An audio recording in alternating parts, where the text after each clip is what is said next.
Karen Bass promised affordable housing. Oh, God. How could you promise cheaper housing? That's the most political, that's the biggest political lie. The only way you can increase housing affordability is just by building much more housing.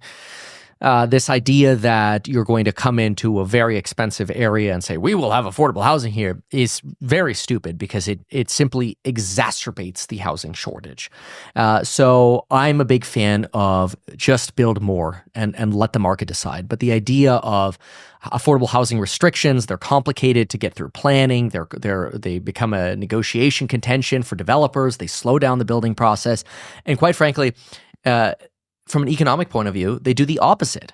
Affordable housing actually makes housing less affordable because you have massive wait lists for those affordable housing units, so very few people actually benefit from them, and everybody else is left now enjoying less real estate to pay higher prices for. Do you think it's ever a possibility California could enact a price control on landlords right now from gouging rent? Oh, yeah, sure. Well, I mean, but price gouging already exists, policies for that. So those are probably, you don't even need to pass a law for that. That probably already exists. This would be a perfect case where those sort of laws will come into effect. Like, hey, like your place is listed for $13,000, you're getting an offer for $20K. No, you're not going to rent it out for $30K. But let's not even talk about those numbers. Yeah. Let's use like a townhouse, for example. The townhouse was renting for, it's a 2-bedroom, 1-bath townhouse, let's just say. Let's say it's renting for $3,500 a month. Hey, look, you can't raise the rent more than 20% or whatever. I imagine those sort of policies already exist, but it's probably going to happen anyway. And people will be willing to pay it because they want to live somewhere. People want the certainty that they can sign a lease right now for the next 2 years while they go rebuild. I would. I mean, anybody who's capable of will. Who gets screwed are, like you mentioned earlier, the people who've been there since the 80s. They can't pay above market rents. They can't afford to rebuild their homes. What happens? They get squeezed out of California. That's the real loss, is that sort of culture and diversity that once was, and the character or whatever, that's gone. It all gets exported. What do you think about that wildlife crossing in Thousand Oaks? Oh, I don't know about this. Oh, you pass by it all the time. It's a Wildlife, what? Yeah. They It's, built an overpass over the freeway. It's for, I think, mountain lions, Yeah. right? It's for Deer mountain and, lions like, and deer really? to be able to cross from one side to the other.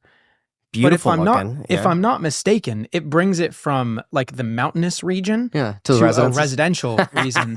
So it also makes me wonder, like, okay, well, why do the mountain lions need to be over in the residential Well, my region? understanding, they're crossing anyway. So it's like either they get hit by a car Right. and somebody maybe crashes into them, or they just pass safely. I'm pretty sure the budget though for this is like $100 million. Did you hear about that? No, I didn't know about the That's budget. crazy. It's a beautiful overpass. I will say, you pass by it and it looks like you're going underneath. Well, they like- haven't finished it yet. It says online that the budget is $90 million for the bridge, and $60 million is publicly funded and $30 million is privately funded. Yeah, that's dumb. So $90 million to make something for a golden eagle to be able to cross a freeway.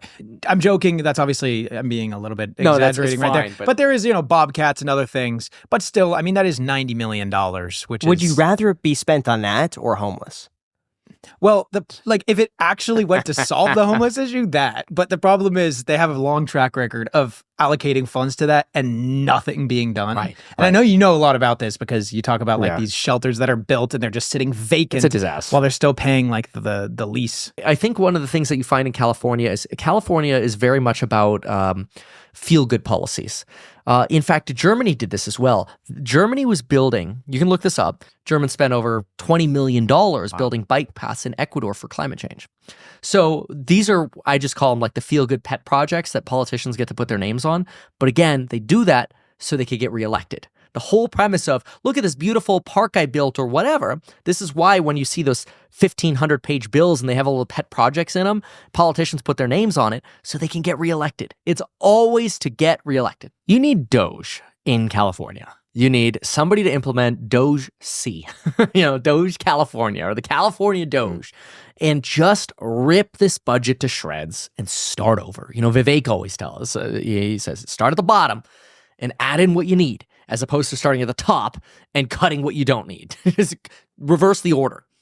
Like, this might sound unpopular, but I was looking at the budget of San Francisco, and if I remember correctly, the budget of the libraries alone in San Francisco could probably solve the entire homeless problem in San Francisco. And I'm not saying we don't need libraries and books, but we are also in a digital age where it makes me wonder how much we could reallocate resources and actually solve real problems that are killing people, needles on the ground, people getting stabbed, crime, safety, like actual life issues, while not losing the context of books and research and reading, which we can do digitally now. And so the prioritization of the government budget in California is what the ultimate problem is of all of it. But it's not even the prioritization, but it's also just how effective they use their dollar. Oh, like of course. $1 for that library. I'm sure they could do both at the same time. Yeah, that's if they just also were a little bit more conservative with their tight with their wallet. Sure. I mean, it's the argument of the what was it? It was the this just came up. It was the $150 Boeing military contractor soap dispenser. Why? Oh yeah. Why is the U.S. military paying $150 for a commercial soap dispenser in a Boeing plane for the military when it's available in the commercial market for $5? Or the $2 million public bathroom that was put, I think, in like San Francisco or New York, something like that. It's endless. Yeah. It is endless waste and spending, and usually it's because the person making the purchasing decisions gets taken to dinner by a lobbyist, gets handshake, gets gifts. They get a new toaster that shows up at their door, whatever. Or their wife gets tickets to whatever, the Broadway show or whatever. And we're going to write them in because we're going to do them a favor. Did you get approached by any lobbyists when you were running for governor? Oh, no. And why is that? Because they didn't want to seem like traitors to the incumbent? Well, I think there are a few potential reasons. I think that's probably the biggest reason is nobody support the competing Dems against Newsom. That's probably the biggest reason.